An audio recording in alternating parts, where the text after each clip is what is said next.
بسم اللہ الرحمن الرحیم۔ السلام علیکم، امید ہے آپ لوگ خیریت سے ہوں گے۔ آج ایک بہت اہم ججمنٹ جو ہے وہ سپریم کورٹ کی سامنے آئی ہے، اور یہ ججمنٹ جو ہے یہ review of judgments and orders act 2023 کا معاملہ تھا، جس کے اوپر سپریم کورٹ جو ہے وہ سماعت کر رہی تھی، اور اس کو آج بالآخر انہوں نے کل عدم قرار دے دیا ہے۔ اچھا، یہ اس کے بہت سارے پہلو ہیں اس قانون کے۔ پہلی بات تو یہ کہ یہ غیر متوقع فیصلہ نہیں ہے۔ ظاہر ہے کہ جسٹس بندیال اور ان کے جو ساتھی اس کیس کو سن رہے تھے، اس بینچ کی تشکیل کے ساتھ ہی یہ بات جو ہے وہ منظر عام پر آ رہی تھی، انڈر ڈسکشن تھی، اس پہ لوگ تبصرہ کر رہے تھے، اس پہ تجزیہ کر رہے تھے کہ اس کی ججمنٹ جو ہے وہ کس قسم کی ہو سکتی ہے، مگر اس کی ٹائمنگ بہت اہم ہے۔ ٹائمنگ اس کی اس لیے بہت اہم ہے کہ ابھی پارلیمنٹ یا قومی اسمبلی کی جو مدت ہے وہ ختم ہوئی، یا وہ قومی اسمبلی تحلیل ہوئی، اور اس کے تحلیل ہوتے ہی جو ہے وہ اس ججمنٹ کا سامنے آنا ایک بہت ہی نامناسب سا ایک اقدام جو ہے وہ لگا ہے۔ نامناسب سے زیادہ ایک انٹینشنل اقدام جو ہے وہ لگا ہے، اور بہت سارے لوگ اس کو کہہ رہے ہیں کہ یہ وار کیا گیا ہے پارلیمنٹ کے خاتمے کے ساتھ ہی سپریم کورٹ کی جانب سے۔ بہرحال یہ جو مقدمہ تھا، یا یہ جو کیس تھا، یا جو یہ قانون کے حوالے سے جو سماعت ہو رہی تھی، اس سماعت میں بھی بہت دلچسپ پہلو آتے رہے، اس کے اوپر بھی بہت سی باتیں ہوتی رہیں، مگر جو اصل بات ہے وہ اس کی، میں پہلے آپ کو اس کے ظاہر فیصلہ تو سب کو سمجھ میں آ گیا کہ کل عدم ہو گیا۔ اس میں انہوں نے کہا کہ سپریم کورٹ کے اختیار کو چیلنج نہیں کر سکتے آپ، سپریم کورٹ کے جو از خود نوٹس کا اختیار ہے یا دیگر اختیارات ہیں اس کے اوپر آپ کوئی قانون سازی نہیں کر سکتے۔ ساتھ ہی اس میں جو اہم باتیں تھیں اس قانون کی، جو شقیں تھی، وہ یہ کہتی تھی کہ اس میں اچھا جو فیصلہ دیا گیا اس میں یہ بھی کہا گیا ہے کہ اگر اس کو کھولا گیا، یعنی کہ پچھلے تمام جو اپیل کا حق ملنے سے پہلے نظر ثانی کا تھا، لیکن اپیل جو ہوتی ہے وہ پورے مقدمے کو ریویو کے اوپر ہوتی ہے، یہ ایک مخصوص مقدمے کی اس کے اوپر جو ہے وہ، یعنی نظر ثانی کا جو معاملہ ہے وہ مختلف ہوتا ہے اپیل سے، لہٰذا اپیل کو مسترد کیا گیا ہے، ریویو اپنی جگہ پہ برقرار ہے جو کہ پہلے قانون کے مطابق ہے۔ سپریم کورٹ نے یہ کہا ہے کہ اگر یہ کر دیا جاتا تو پچھلے بہت سارے کیسز ایسے ہیں سپریم کورٹ کے جن کے اوپر از خود نوٹس کے دوران جو ہے وہ بہت سارے فیصلے کیے گئے تھے، ایک فلڈ گیٹ جو ہے وہ کھل جاتا اور بہت سارے جو مقدمات ہیں وہ آ جاتے، اور ہونے بھی تھے ایسے اتنے بے تحاشا مقدمات از خود نوٹس جو ہے وہ لیے گئے، ایسی قانون سازی کے اوپر جو ہے وہ اور ایسی چیزوں کے اوپر جو ہے وہ از خود نوٹسز کیے گئے ہیں کہ آپ تصور نہیں کر سکتے، اور میرے خیال ہے ان کی سینکڑوں میں تعداد تھی، لیکن یہ اس کی ریزن نہیں یہ کہی جا سکتی، اس کی ریزن بہرحال اس کی وجوہات کچھ اور ہیں جس کے اوپر میں آپ کے پاس آتی ہوں۔ اس کے اوپر یہ سپریم کورٹ کا جو قانون ہے judgment review of judgments and order act, اس کی 7 شقیں تھیں جب یہ قانون جو ہے وہ متعارف کیا ہوا تھا کل عدم ہونے سے پہلے۔ ایک شق نمبر 1 جو تھی اس کے تحت supreme court review of judgments order جو تھا اس کا نام تبدیل کیا گیا تھا، اس کو یہ ایکٹ کہا گیا تھا، اور پھر شق 2 کے تحت سپریم کورٹ کا دائرہ اختیار مفاد عامہ کے مقدمات کی نظر ثانی کے لیے بڑھایا گیا، یعنی کہ جو اس کا سپریم کورٹ کا دائرہ اختیار ہے وہ مفاد عامہ یعنی 184(3) جو تھی شق، اس کے لیے نظر ثانی کے لیے اس کو بڑھا دیا گیا، یعنی نظر ثانی سے یہ اپیل تک چلا گیا۔ مفاد عامہ کے مقدمات کی نظر ثانی کو اپیل کے طور پر سنا جائے گا، یعنی نظر ثانی سے بڑھ کے اپیل، جو کہ ملزم کا حق ہوتا ہے یا مجرم کا جس کو سزا دی گئی ہے کہ وہ اپیل کی جائے، یہ جو قانون تھا یا 184(3) کی شق تھی یہ اس کو روکتی تھی، یہ کہتی تھی کہ جی اپیل نہ سنی جائے، جو کہ ایک بنیادی حقوق کے خلاف ہے۔ اچھا، یہ بہت عرصے سے بارز کا اور جو تھا نا مختلف سینئر وکلاء کا، ان کا یہ مطالبہ تھا کہ اس کو جو ہے وہ ختم کیا جائے کیونکہ یہ انسانی حقوق کے خلاف ہے۔ شق 3 کے مطابق نظر ثانی کی سماعت کرنے والے بینچ میں ججز کی تعداد مرکزی کیس سے زیادہ ہوگی، یعنی اگر 5 جج سن رہے ہیں تو 7 سنیں گے، یعنی 5 سے زیادہ ہی سنیں گے، 3 سے زیادہ، اگر 3 نے فیصلہ دیا ہے تو 3 سے زیادہ کا یہ ہوگا اور وہ سنا جائے گا۔ میں بالکل ابتدائی معلومات آپ کو دے رہی ہوں کیونکہ تھوڑی دیر پہلے ہی اس کا تفصیلی فیصلہ آیا ہے، اس کو بھی ہم پڑھ کے اس کے دوبارہ بھی اس کے اوپر جو ہے وہ بات کر سکیں گے۔ یہ ابتدائی طور پر اس کی جو امپلیکیشنز ہیں وہ میں آپ کو بتا رہی ہوں۔ شق 5 کے تحت شق 4 جو ہے وہ نظر ثانی میں متاثرہ فریق سپریم کورٹ کا کوئی بھی وکیل کر سکے گا، یعنی کہ جو بھی متاثرہ فریق کا معاملہ ہے اس پہ کوئی بھی کسی کو، سب کو اختیار سپریم کورٹ کے وکلاء کو دے دیا گیا کہ اس پہ اپیل کر سکتے ہیں۔ شق 5 کے تحت ایکٹ کا اطلاق آرٹیکل 184(3) خواتین کے پچھلے تمام مقدمات پر ہوگا. یہ وہ شق ہے جہاں پہ سپریم کورٹ نے آج لکھا ہے کہ جی فلڈ گیٹ کھل جائے گا اور بہت سارے اور آ جائیں گے. بہت سارے کیسز ہیں مشہور زمانہ جس پہ از خود نوٹس ہوا اور اس کے اوپر فیصلے کیے گئے, یک طرفہ فیصلے بھی ہوئے, اپیل اس کے اوپر جو ہے وہ واپس لے لی گئی ہے. اب شق 7 کے تحت ایکٹ کا تعلق اطلاق ملتے جلتے قانون ضابطے عدالتی نظیر کے باوجود ہر صورت ہوگا. اٹارنی جنرل کی درخواستیں خارج کرنے کی استدعا اس میں انہوں نے کی تھی اور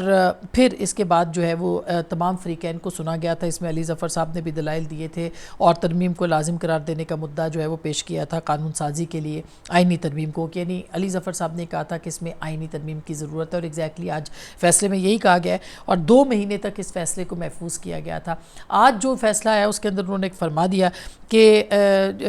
یہ جو متفقہ طور پر یہ فیصلہ سنایا گیا اور اس کے اندر جو ہے وہ ریویو ایکٹ آئین کے خلاف ہے, آئین سے متصادم ہے اور بہت سارے حوالے اس کے اندر دیے گئے ہیں جس میں کہ ایک 1980 کا قانون ہے, یعنی کہ 18ویں ترمیم کے بعد پوری قانون کی صورتحال آئین کی بدل گئی, مگر یہ 1980 کے حوالے جو ہیں وہ جج صاحبان نے آج دیے ہیں اس کے اندر اور وہ یہ کہتے ہیں کہ ایک عام قانون کے تحت یعنی ایکٹ آف پارلیمنٹ کے تحت اس کو ختم نہیں کیا جا سکتا اور یہ آئین سے متصادم ہے. پھر وہ یہ بھی کہتے ہیں کہ اس کو سپریم کورٹ کے ریویو کو جو ہے غیر مؤثر نہیں کیا جا سکتا اور پھر اس کی مختلف توجیحات بھی انہوں نے پیش کی ہیں. یہ ابتدائی اس پہ میں آپ کو بتا رہی ہوں. اچھا, جو اس کے اندر جو اہم معاملہ ہے وہ یہ کہ کیا اس کا اطلاق نواز شریف کی نااہلیت یا ان کی سزا کے اوپر ہو سکتا ہے یا نہیں ہو سکتا. اس کے 2 پہلو ہیں. ایک جو الیکشن ایکٹ ہے اس کے اندر ترمیم کی گئی تھی جس کے اندر نااہلیت کی جو مدت تھی وہ 5 سال مقرر کی گئی تھی, یعنی 5 سال تک کے لیے نااہلیت. تو اس قانون کو نہیں چھیڑا گیا, وہ قانون اپنی جگہ پہ موجود ہے. تو کہا یہ جا رہا ہے کہ نواز شریف صاحب جو ہیں ان کو نااہلیت والا جو معاملہ ہے اس کے اوپر کوئی اس کے اندر مسائل نہیں ہوں گے. البتہ جو پاناما کا کیس تھا, العزیزیہ وغیرہ کا جو معاملہ تھا, اس کے اندر 7 سال قید نواز شریف صاحب کو ہوئی تھی. اس کے اندر سپریم کورٹ میں وہ اپیل میں جانا ان کو تھا, وہ اب اپیل میں نہیں جا سکتے. لیکن اس کا بھی ایز سچ دیکھا جائے, میری 2-3 قانونی ماہرین سے بات ہوئی ہے تو یہ کہتے ہیں کہ العزیزیہ کے کیس میں مریم نواز شریف کو ہائی کورٹ کے اندر جو ان کا سزا ان کی ختم ہوئی تھی تو وہ کافی وہ نواز شریف صاحب واپس اگر آتے ہیں تو وہ واپس ادھر جائیں گے اور وہ چیزیں جو ہے وہ ہو سکتی ہیں. مگر سپریم کورٹ کی سزا جو ہے یا سپریم کورٹ کا جو فیصلہ ہے اس کے اوپر نواز شریف کے پاس اپیل میں جانے کا اختیار اب موجود نہیں ہے. تو اس کے اندر بہرحال کچھ قانونی منہ شگافیاں ہیں جو کہ آگے جا کے کوئی پرابلم بن سکتی ہیں. اب اس کا ایک پولیٹیکل اینگل بھی جو ہے وہ دیا جا رہا ہے. پولیٹیکل اینگل یہ ہے کہ اس کے اندر نواز شریف صاحب کو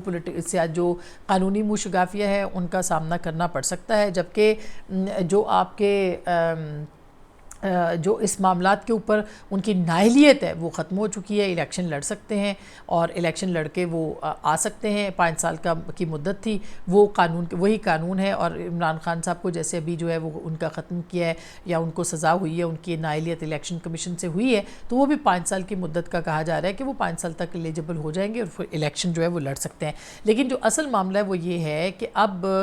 جو کیسز سے سزا نواز شریف صاحب کو وہاں پہ ہوئی ہے اس کی اپیل میں وہ نہیں جا سکتے اور نظر ثانی سے بھی ان کو فیصلہ جو ہے ان کے خلاف جہاں تک مجھے یاد پڑتا ہے وہ ہوا تھا, لہٰذا اس کے اندر بھی وہ نہیں آ سکتے. تو اس کی پولیٹیکل امپلیکیشنز جو ہے وہ الیکشنز کے دوران میں سامنے آ سکتی ہیں. یہ ایک جو ہے وہ معاملہ کیا جا سکتا ہے, لیکن نااہلیت کے اوپر جو ہے وہ چونکہ قانون سازی ہو چکی ہے, اس کے اوپر ایک الگ قانون بن چکا ہے, اس کے اوپر شاید اس کا اطلاق اس طرح سے نہیں ہوتا. ایک لانگ ٹائم جو ڈیزائر تھا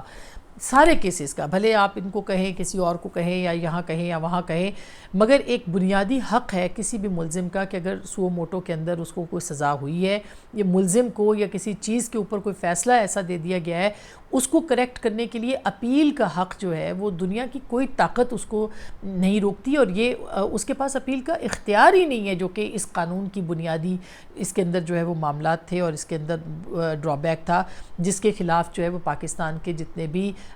بار کونسلز تھے وہ اس کے اوپر اس کے خلاف تھے. اور جب یہ ترمیم ہوئی تو ساری بار کونسلز نے اس کو بہت جو ہے وہ آئیڈیلائز کیا. البتہ ایک اختلاف تھا, جیسے علی ظفر صاحب نے کہا وہ بہت ہی چند لوگوں کا اختلاف تھا کہ اس پہ آئینی ترمیم کے ذریعے سے یہ ہو سکتا ہے، ایکٹ آف پارلیمنٹ کے ذریعے سے نہیں ہو سکتا۔ اچھا، اب ایک اور دلچسپ پہلو ہے کہ کیا جاتے جاتے بندیال صاحب جو ہیں وہ اور بھی فیصلے کریں گے؟ ایک فیصلہ انہوں نے اس طرح کا دیا ہے، تو کیا اور فیصلے بھی وہ اس طرح کے کر سکتے ہیں؟ تو ابھی آج کے فیصلے سے کم از کم یہ بات تو سمجھ میں آ گئی ہے کہ بندیال صاحب جاتے جاتے بھی کچھ ایسے فیصلے کر سکتے ہیں جو کہ چونکہ پارلیمنٹ نہیں ہے، لہٰذا پارلیمنٹ ہو یا پولیٹیکل فیصلے ہوں یا دیگر فیصلے ہوں، ان کے اوپر